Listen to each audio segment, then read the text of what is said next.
राजस्थान में यूं तो भाजपा और कांग्रेस की सीधी टक्कर है, लेकिन तीसरी शक्ति की कई पार्टियां भी इन विधानसभा चुनाव में प्रभावी उपस्थिति दर्ज करवाने के प्रयास में है। इसके अलावा बसपा का ग्राफ नीचे जाने के कारण चंद्रशेखर आजाद रावण की आजाद समाज पार्टी इसकी जगह घेरने की कोशिश में है। पेश है एक रिपोर्ट।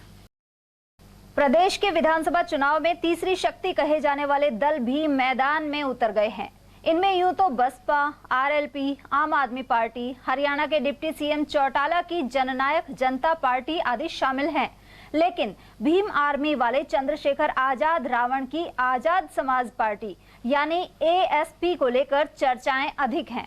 वजह यह है कि यह पार्टी प्रदेश में बहुजन समाज पार्टी का विकल्प बनने की कोशिश कर रही है।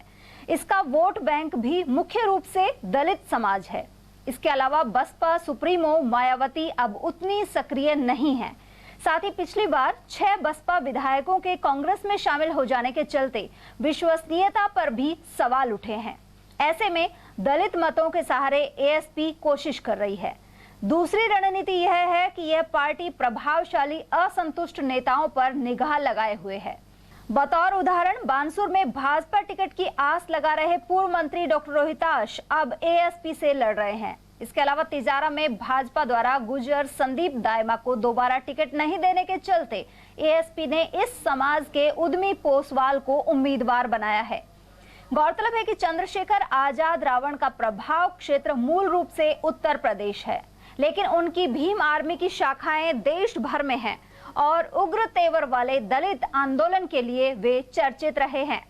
उधर इस बारे में कांग्रेस नेता हिमांशु शर्मा का कहना है कि ये सभी दल अपने तरीके से चुनाव लड़ रहे हैं, लेकिन भाजपा की बात करें तो वह जीत के लिए ईडी आदि हर हथकंडा अपना रही है।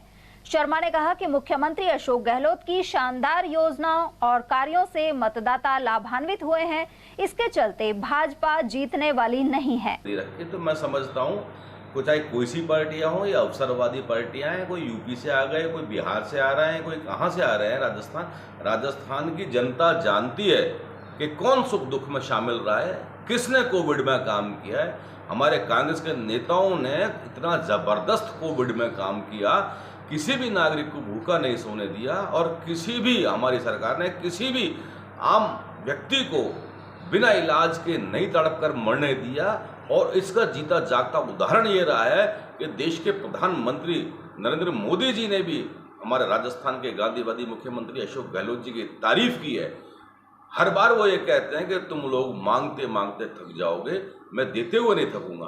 तो राजस्थान की जनता मानस बना चुकी है। अब की बार फिर गहलोत सरकार 156 सीटों के साथ राजस्थान में कांग्रेस की सरकार बनने जा रही है। मैं सभी लोगों से ये अपील करना चाहूँगा, ये छोटी मोटी पार्टियां जो आ रही हैं, ये 1000 और 2000 और 3000 वोट लेकर वोट बिगाड़ने के लिए भारतीय जनता पार्टी खड़ी करती है।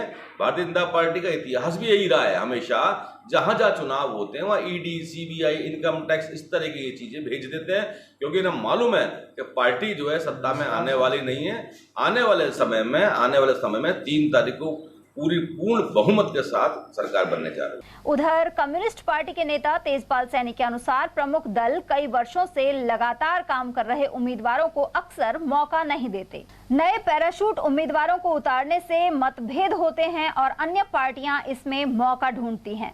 सैनी ने कहा कि सीएम गहलोत ने लोगों को कल्याणकारी योजनाओं का लाभ दिया है और इससे कांग्रेस सरकार को फायदा हो सकता है। इन दोनों बड़ी पार्टियों में आज जो उथल पुथल मची हुई है, वह वास्तव में जो स्थानीय जो लीडर हैं, जो वर्षों से इन पार्टियों के लिए काम करता है, उनको दरकिनार करके और पैराशूटी जो उम्मीदवार हैं उनको उतारा जा रहा है। तिजारा से जैसे बालकनाथ को बीजेपी ने उतारा है, तो वो वास्तव में एक पैराशूटी हैं और वो तिजारा के भी लोकल रहने वाले नहीं हैं। ऐसी स्थिति में वहाँ पर बगावत होना लाजमी है।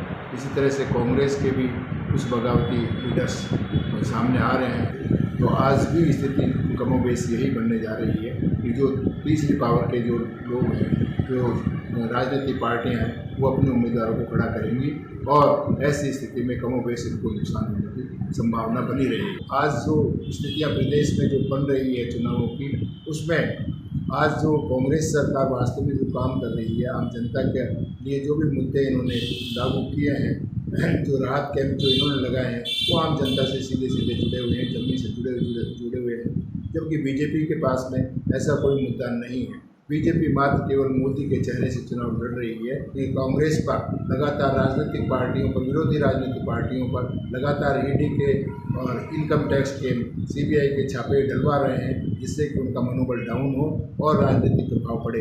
ये एक तरह से मैं तो ये मानता हूँ कि लोकतंत्र पर सीधा सीधा हमला है। उल्लेखनीय है कि एएसपी और हनुमान बेनीवाल की आरएलपी ने प्रदेश में गठबंधन भी किया है। यह दल कितनी सीटें जीतेंगे यह तो अलग बात है, लेकिन कई क्षेत्रों में प्रमुख दलों का गणित जरूर बिगाड़ सकते हैं।